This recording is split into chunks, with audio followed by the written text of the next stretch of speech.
Olá, o meu nome é Gonçalo, bem-vindos ao Paleotomista e cá estamos no terceiro episódio especial de Natal. Hoje sim falamos sobre o Natal propriamente dito, sobre a natividade. Portanto, se estão interessados, ponham já gosto, partilhem, subscrevam, ajudem-nos a levar isto a mais pessoas e bora lá!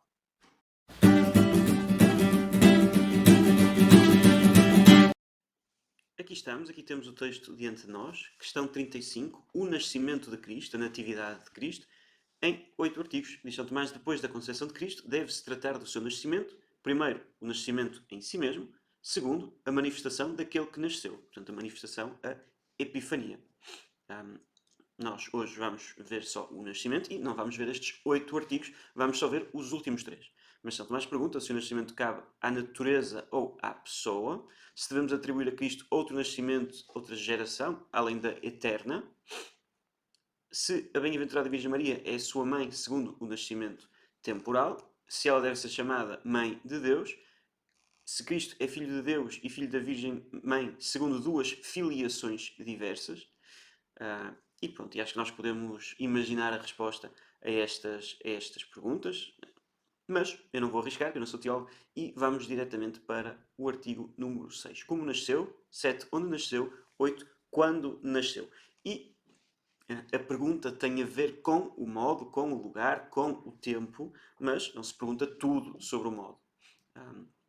Portanto, quanto ao modo, vamos agora passar para essa página, São Tomás coloca uma pergunta muito particular. Se Cristo nasceu sem dor da mãe.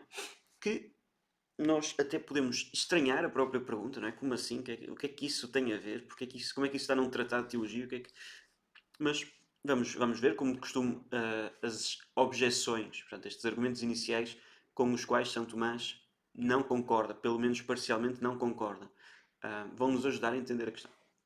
Então, diz São Tomás, quanto ao sexto artigo, assim se procede, parece que Cristo nasceu sem dor da mãe. Parece que nasceu sem dor da mãe. E isto tende a implicar que a resposta vai ser a contrária, embora por vezes não seja. Portanto, vamos manter o suspense. Com efeito, da mesma forma, porque é que poderia parecer que nasceu sem dor da mãe? Com efeito, da mesma forma que a morte foi consequência do pecado dos primeiros pais, como diz o livro do Gênesis, no dia em que dela comeres do fruto, morrerás, também a foi o dor do parto. É com dor que hás de gerar filhos. Até nos castigos, né, que Deus dá. Ora, Cristo quis sofrer a morte. Logo, pelo mesmo motivo, deverá ter sido dado à luz com dor. Ok. Portanto, no dia em que diz com efeito, da mesma forma que a morte foi consequência do pecado, também a dor. Okay? Ora, Cristo quis sofrer a morte, logo, pelo mesmo motivo, deverá ter sido dado à luz com dor. O que aqui já parece ser estranho, porque, até deixei tirar da frente que é para ver o latim. Estão a ver como isto é importante. É que o português diz, parece que Cristo nasceu sem dor da mãe, e o latim diz, parece que Cristo não nasceu sem dor da mãe. Portanto, se parece que não nasceu sem dor da mãe, provavelmente São Tomás vai dizer que nasceu sem dor da mãe. Portanto, temos aqui um erro crasso na tradução do latim. Pronto, e eu estava aqui a olhar para a esquerda e só via aqui o sine, que é sem, mas de facto aqui está o non. Não nasceu, não foi nascido, traduzindo aqui a letra fuerit natus, sem dor da mãe. Portanto, parece que não foi sem dor da mãe, parece que foi com dor da mãe. E, de facto, a objeção está a dizer porque é que parece que foi com dor. Cristo veio ao mundo, aceita as consequências do pecado original, consequência é a morte, ele aceitou, consequência era a dor, ele aceitou. Além disso, o fim é proporcionado ao princípio. Ora, o fim da vida de Cristo foi com dor, como diz Isaías. São os nossos sofrimentos que ele carregou. Logo, também no seu nascimento houve a dor do parto.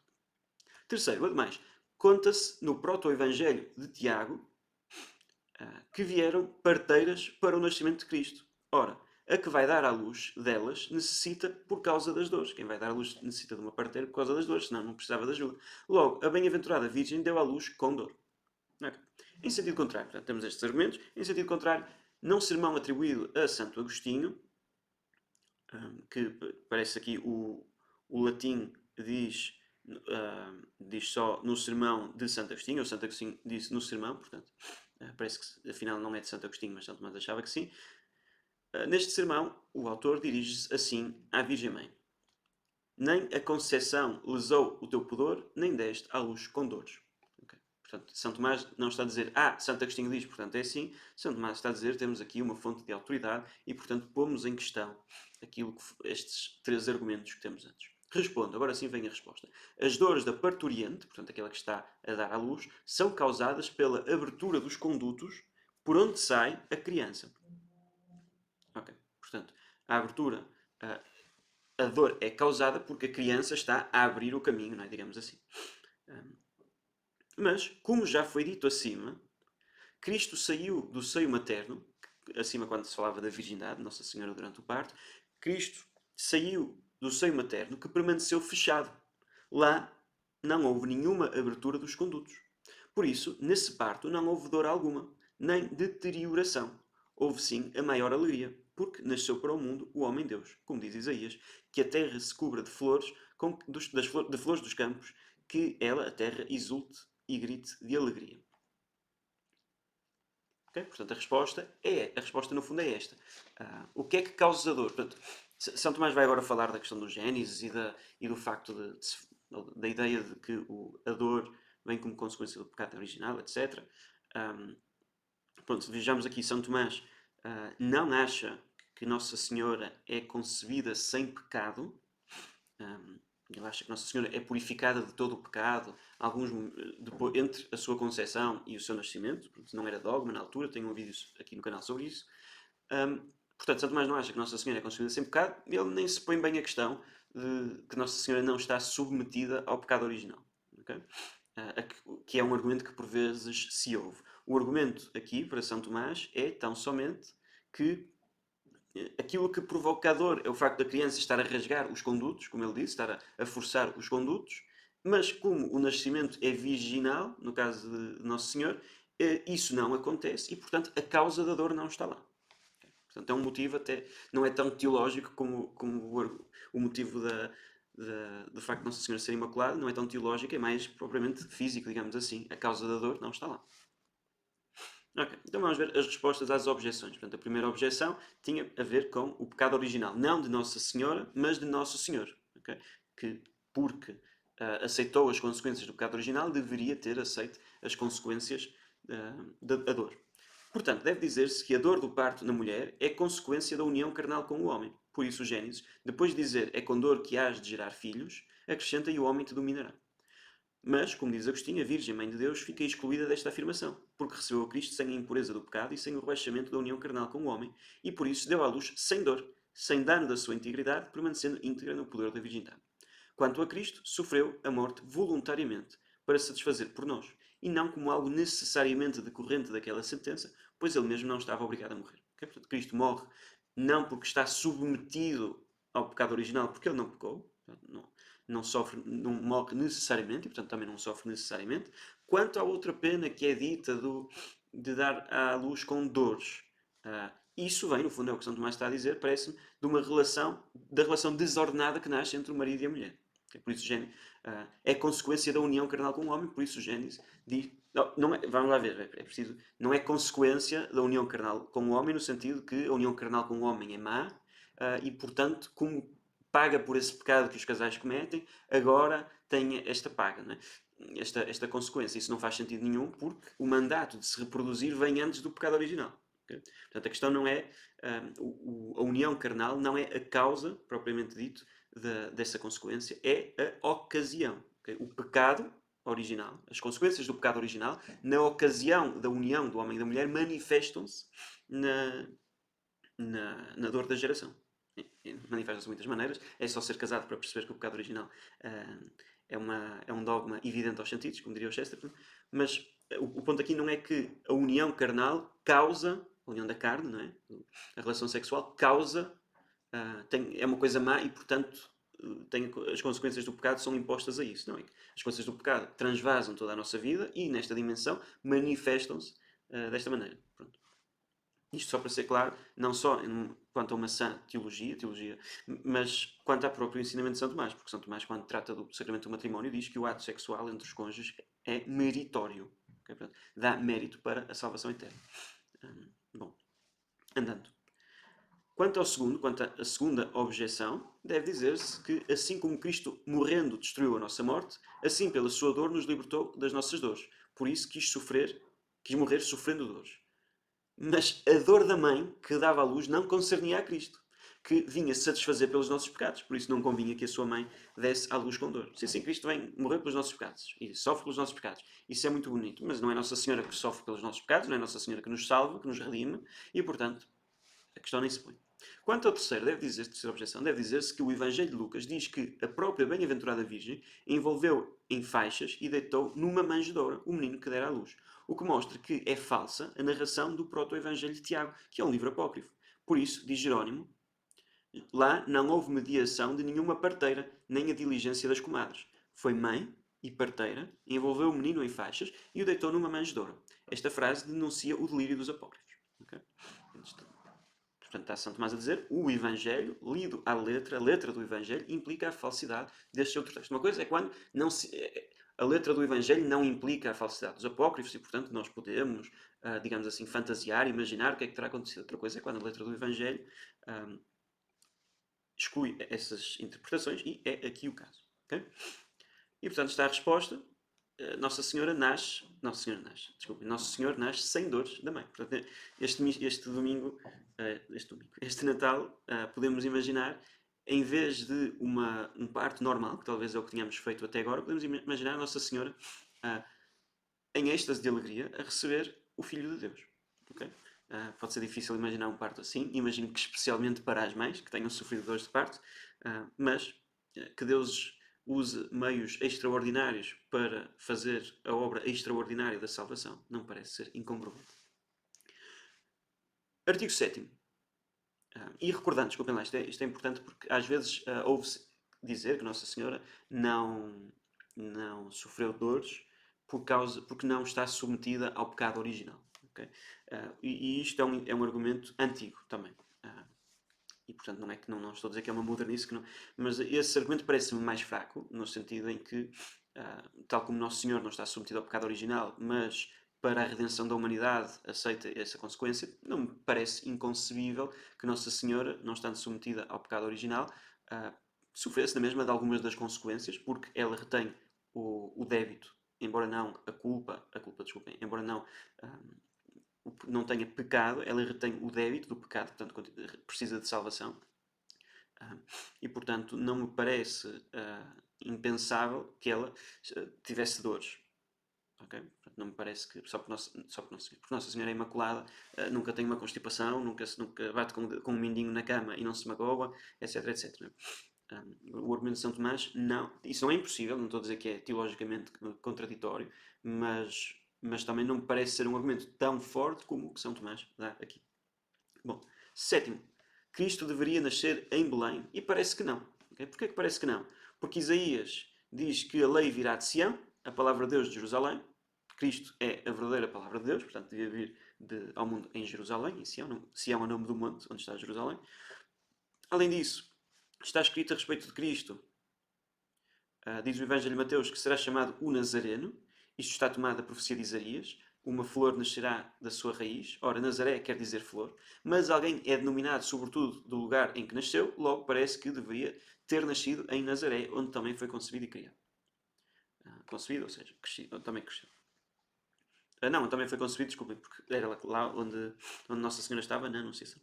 Ademais, o Senhor veio ao mundo para anunciar a fé na verdade, como diz o Evangelho de João. Eu nasci e vim ao mundo para dar testemunho da verdade. Ora, tal missão teria resultado mais fácil se tivesse nascido na cidade de Roma, que então dominava o mundo. Por isso, Paulo, na carta aos Romanos, diz: no mundo inteiro se proclama a vossa fé. Logo, parece que não devia nascer em Belém. Okay? Portanto, devia ter nascido em Jerusalém, em Nazaré, em Roma, portanto, em todo lado, menos em Belém. Em sentido contrário, está escrito no livro de Miqueias: e tu, Betlehem Efratá, de ti sairá para mim aquele que há de governar Israel. Portanto, temos aqui 4 interpretações divergentes das Escrituras. Que é o que acontece muitas vezes em teologia. As Escrituras parecem contradizer-se e, portanto, o teólogo deve dar um sentido a todas as Escrituras e não rejeitar uma parte das Escrituras por causa da outra. Isso seria fácil e arbitrário. Bom, respondo. Cristo quis nascer em Belém por 2 motivos. Porque ele nasceu, não há dúvida, não é? Agora, ele quis nascer em Belém por 2 motivos. Primeiro, porque é da descendência de David segundo a carne, como se diz na carta aos Romanos. É a David que foi feita uma promessa especial a respeito de Cristo, segundo o livro dos Reis, oráculo do homem posto no alto, do Messias de Deus de Jacó. Por isso quis nascer em Belém, onde nascera David, para que, pelo lugar mesmo do nascimento, aparecesse a realização da promessa que lhe tinha sido feita. É o que mostra o evangelista ao dizer porque era da casa e da família de David. E, em segundo lugar, porque, como diz São Gregório, Belém quer dizer casa do pão. E o próprio Cristo afirma, eu sou o pão vivo, que desceu do céu. Okay. Portanto, agora vamos ver São Tomás a responder a estas outras objeções, a estas outras possibilidades. Portanto, deve dizer-se que David nasceu em Belém, quanto ao primeiro, mas escolheu Jerusalém para estabelecer nela a sede do seu reino e ali edificar o templo de Deus. Assim, Jerusalém viria a ser, ao mesmo tempo, cidade real e sacerdotal. Mas o sacerdócio de Cristo e o seu reino realizaram-se principalmente na paixão. Por isso era conveniente que, para nascer, escolhesse Belém e, para a paixão, Jerusalém. Okay, portanto, David nasce em Belém, vai para Jerusalém, onde estabelece o reino e edifica o templo. Reino, ministério real, templo, ministério sacerdotal. E, portanto, Cristo nasce em Belém como David e morre em Jerusalém para manifestar na sua paixão, a sua realeza e o seu sacerdócio. Além disso, desmascarava assim a glória dos homens, que se orgulham ainda de ter nascido em cidades famosas, nas quais querem principalmente ser honrados. Cristo, pelo contrário, quis nascer numa cidade sem nome e padecer opróbrios numa cidade famosa. Parece-me bem. Quanto ao segundo, deve dizer-se, que era de Nazareno, deve dizer-se que Cristo quis distinguir-se por um modo de ser virtuoso, não pela sua origem, um modo de ser virtuoso, não pela sua origem carnal. Por isso quis ser criado e educado em Nazaré, e em Belém quis nascer como estrangeiro. Aqui o latim diz que Cristo quis florir segundo uma conversação virtuosa, não segundo a origem da carne. Pois, como diz Gregório, pela humanidade que tinha assumido, nasceu como em terra estranha. Não segundo o poder, mas segundo a natureza. E Beda, São Beda Venerável, acrescenta, por estar necessitado de um lugar de hospedaria, estava a preparar-nos muitas moradas na casa do seu pai. Okay? Portanto, Cristo, o próprio Nazareno, quis não crescer na sua terra.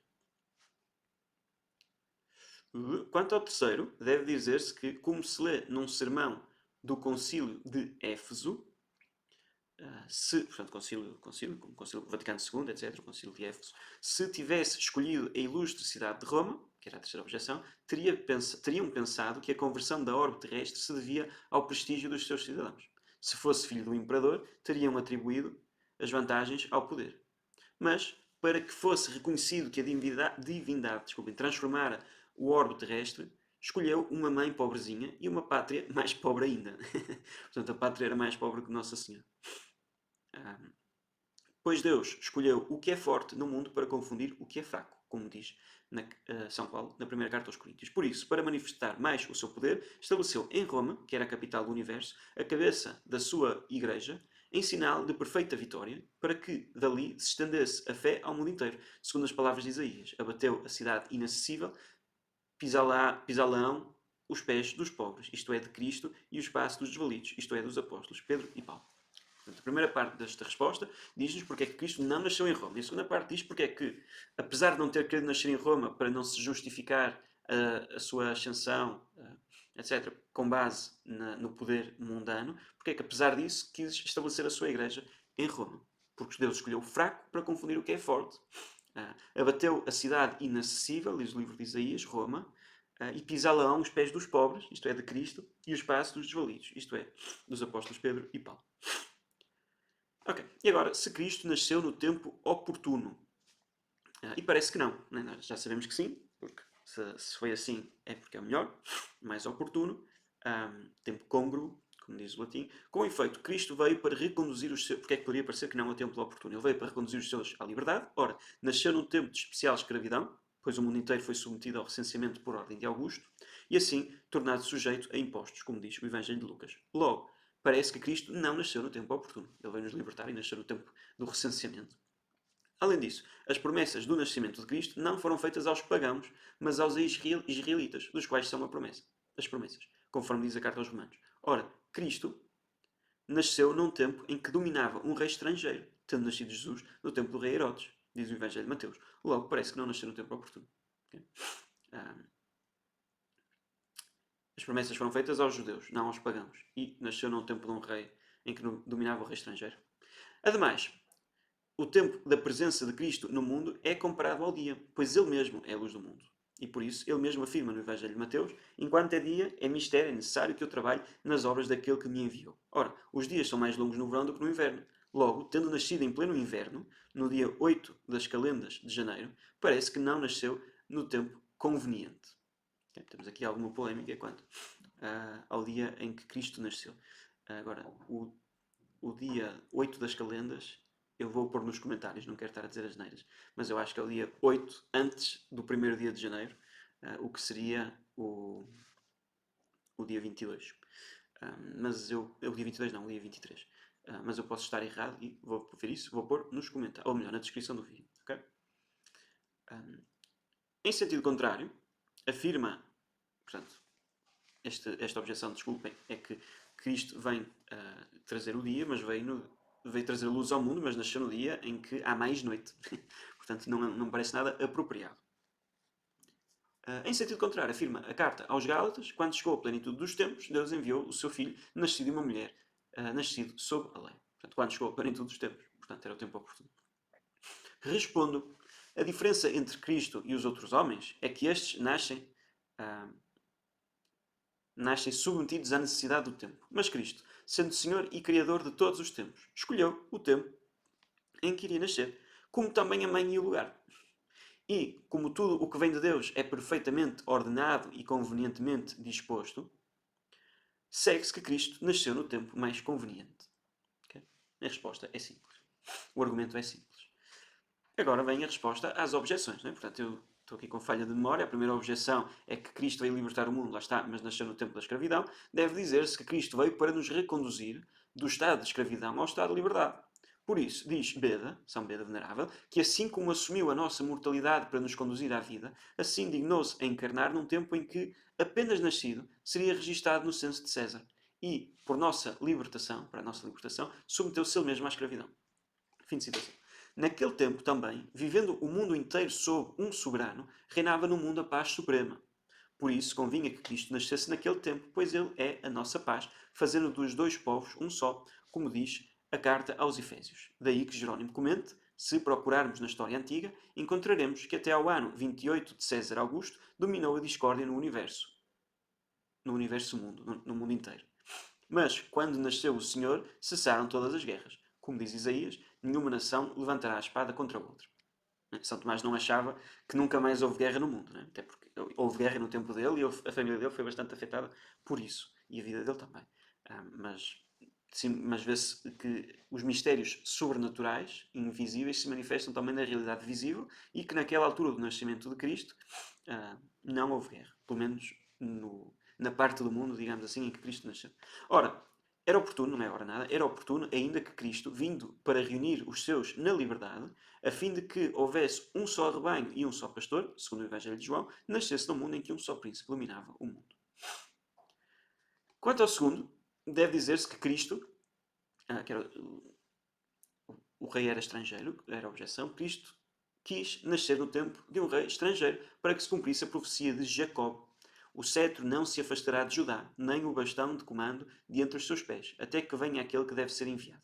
Pois, como diz São João Crisóstomo, enquanto a nação judaica viveu sob reis judeus, mesmo pecadores, foram-lhe enviados profetas como remédio. Mas Cristo nasceu quando a lei de Deus estava sob o poder de um rei iníquo, pois uma doença grande e incurável exigia um médico mais habilidoso.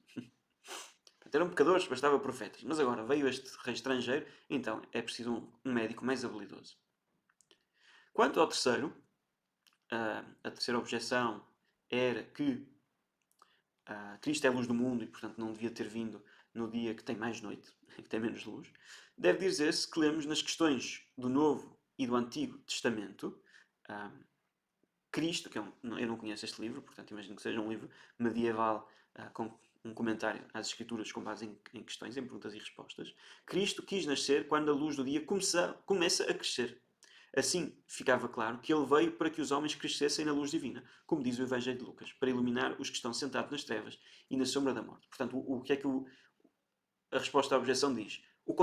Pega no mesmo facto e dá uma outra interpretação. Portanto, a objeção via como problemático que Cristo nascia na noite, no dia com mais noite, A resposta diz, não, mas essa é noite, é verdade, é noite, é o dia com mais noite, mas é o dia a partir do qual os dias começam a ficar maiores. Portanto, é o dia mais pequeno, o dia no sentido de dia solar, com horas de sol, iluminado, mais pequeno, em que há menos luz, mas é aquele dia no qual a luz começa a aumentar. Okay? Isso simboliza ou manifesta o facto de Cristo vir trazer a luz ao mundo. Igualmente, ainda escolheu para nascer o rigor do inverno, para sofrer por nós, desde esse momento, as aflições da carne. Caríssimos, chegamos ao fim. Portanto, resumindo, vimos que Cristo nasceu sem dores da parte de Nossa Senhora. Porquê? Porque a causa da dor, que é o modo como o bebê sai do ventre da mãe, não está presente em Cristo. Portanto, Cristo passa como o sol pela vidraça, como nós costumamos cantar, e portanto não rasga nada em Nossa Senhora, e portanto não há dor. Vimos que Cristo nasceu no lugar oportuno, Belém, a casa do pão, ele que é o pão que desceu dos céus, a casa de David, a cidade oriunda de David, ele que é o novo rei David, e vai morrer em Jerusalém, onde Cristo estabelece o templo e o seu reino, a cidade principal do reino, porque na sua paixão Cristo manifesta a sua realeza e o seu sacerdócio. E terceiro, vimos que Cristo nasceu no tempo oportuno. E diz São Tomás, ele é o Senhor da história, portanto ele escolheu o tempo, o lugar e a mãe. Pois bem, louvado seja Nosso Senhor Jesus Cristo, para sempre seja louvado em sua mãe, Maria Santíssima. Não se esqueçam de pôr gosto, partilhar, subscrever, levar isto a mais pessoas e até amanhã.